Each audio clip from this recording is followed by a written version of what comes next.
Melihat peta politik hari ini yang ada di Jakarta, ini kabarnya bahwa Kaisang ya sebut PSI terbuka koalisi dengan PKS. Dan sekarang nampaknya bukan tidak mungkin PKS ini akan menyodorkan Sohibul Iman menjadi wakil dari Kaisang atau siapa begitu, entah Anies Baswedan. Makanya saya dari obrolan dari warkop ke warkop ya banyak yang bercerita bahwa bisa saja Kaisang ini akan menjadi wakil dari Anies Baswedan. Bisa saja ya, bisa saja mereka berkoalisi dengan PKS. Saya menganalisis di Jakarta itu pasti ada 3 poros begitu kan ya. 3 poros. Kalau misalnya nanti ada 3 calon. Kalau nanti 01, 02 dan 03 misalnya 01 Anies Baswedan masuk di putaran kedua, mungkin semuanya dari koalisi perubahan dan representasi oposisi mereka akan menjadi satu untuk mendukung Anies Baswedan. Saya kira seperti itu begitu. Karena begitu banyak obrolan-obrolan dari warkop ke warkop mengatakan bahwa Anies Baswedan itu sudah dipastikan menang begitu. Walaupun tidak didukung oleh PKS, tetapi nihil bagi Anies Baswedan. Kecil kemungkinan Anies Baswedan akan menang ya di situ begitu untuk karena basis dari pemilih DKI Jakarta itu adalah agamis dan nasionalis. Yang paling menguntungkan di situ adalah PKS berkoalisi dengan PDIP, mengusung Anies Baswedan dan wakilnya dari PDIP. Itu sangat potensi sekali. Maka obrolan-obrolan dari teman-teman warkop begitu kan mengatakan bahwa Anies Baswedan bisa dipastikan menang. Jadi artinya apa? Artinya secara logika kemenangan itu bagi Anies Baswedan sudah di depan mata. Dan sekarang nampaknya Kaisang mulai belusukan ya di DKI Jakarta. Ditambah seorang Samsul, adik mereka begitu. Adik mereka masih banyak yang kemudian memilih mendorong adiknya untuk membantu belusukan sana sini begitu. Padahal kita tahu bahwa di Jakarta itu ya pasti masyarakatnya tertawa melihat ini semua. Karena apa? Karena satu sisi banyak yang sudah mendukung Anies Baswedan di situ begitu. Makanya saya kira inilah perdebatan-perdebatan di dunia politik, apalagi di warkop-warkop banyak yang menceritakan Anies Baswedan. Ya tidak ada masalah karena ini adalah politik begitu kan ya. Bahkan apakah mungkin seorang PSI akan berkoalisi dengan PKS? Bagaimana PKS dulu dicaci maki tahun 2017? Wah, sangat luar biasa mereka begitu kan. Sampai-sampai begitu ya dicap sebagai partai PKS-nya orang Yaman. Sampai-sampai disebut adalah partainya Wahabi, Salafi dan sebagainya. Artinya ini menunjukkan bahwa kalau sekarang mereka berkoalisi sudah terbantahkan sekarang. Tapi ya inilah PSI begitu kan. Ya sejak dipimpin oleh Gibran ya PSI mengalami kemajuan di situ. Ya mau tidak mau kemampuan dari seorang seorang anaknya begitu, seorang Jokowi di situ akan sangat kuat begitu. Makanya banyak komentar-komentar dari netizen begitu kan. Ada yang mengatakan ya Kaisang ini tidak ngerti apa-apa begitu kan. Kok tiba-tiba mau dicalonkan? Ini gimana katanya begitu.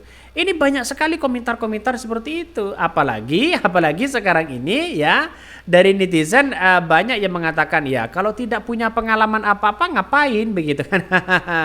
Ini banyak yang mengatakan seperti itu. Artinya prestasi yang mengganjal ya bagi bagi seorang Kaisang. Bahkan warkop sekarang ini sudah banyak pembahasan masalah Anies Baswedan dan Kaisang. Ada yang mengatakan bahwa kalau ini disatukan kemenangan bagi Anies Baswedan dan Kaisang itu sudah di depan mata. Kabarnya begitu ya.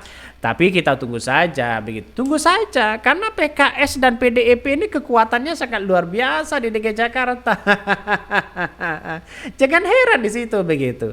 Makanya ya inilah obrolan dari warkop ke warkop begitu kan. Makanya saya tangkap ya obrolan itu dan itu banyak yang mengatakan bahwa Anies Baswedan akan menang. Kita tunggu saja. Mungkinkah ya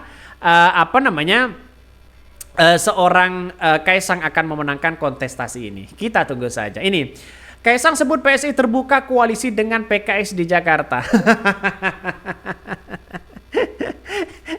Biasalah dalam dunia politik begitu ya. Mari kita baca ya. Ketua Umum Partai Solidaritas Indonesia atau PSI Kaisang Pangarep menegaskan pihaknya siap berkoalisi dengan partai politik atau parpol manapun dalam Pilkada DKI Jakarta. Kaisang mengaku tetap terbuka dengan semua parpol termasuk PKS. Dia mengatakan suami dari Erina Gudono itu menuturkan bahwa PSI tengah membuka komunikasi dengan semua partai-partai politik tanpa terkecuali. Dia menyampaikan semua kemungkinan masih bisa itu terjadi.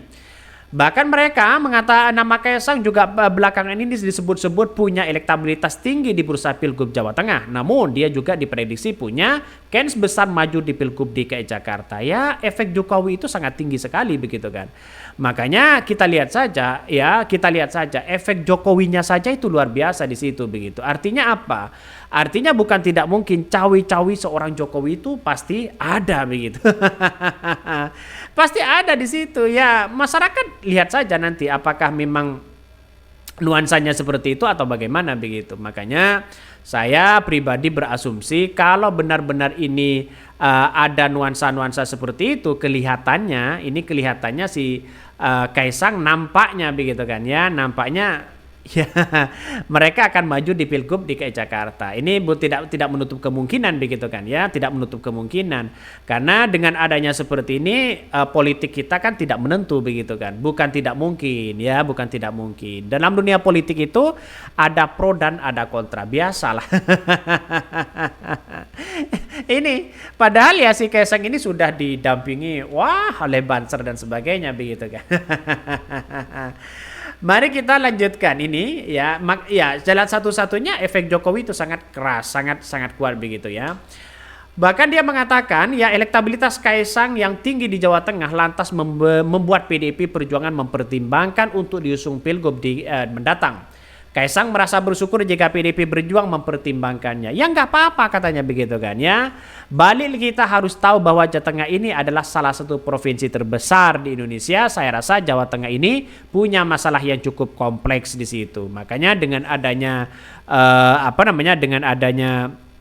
Kaisang maju dan kemudian didukung oleh PDIP, saya kira PDIP diambang kebingungan di situ.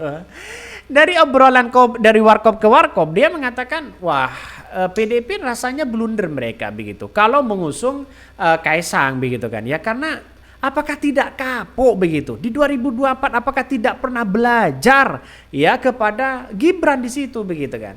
Ya ini sebagai pembelajaran di situ begitu. Artinya secara tidak langsung kekecewaan bagaimana dikhianati di situ. Ini saya rasa potensinya sangat luar biasa. Makanya ada satu hal yang kemudian Kaisang ini akan semakin maju kalau menurut saya pribadi, kemenangan itu sudah di depan mata, yaitu menjadi calon wali kota Surabaya. Jokowi saja mulai dari nol mereka ya, wali kota terus kemudian gubernur ya, jangan tiba-tiba gubernur.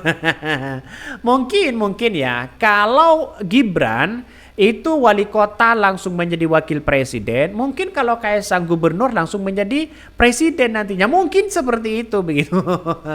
Ini hanya dalam dunia politik saja. Makanya obrolan dari warkop ke warkop ini banyak yang bercerita di situ begitu kan, bahwa Kaisang itu kan tidak punya pengalaman, apa yang mau kita dukung. Seperti apa begitu kan. Ini banyak obrolan-obrolan seperti itu. Mungkin itu yang kami sampaikan. Tonton terus channel Khodari Podcast Rakyat ini.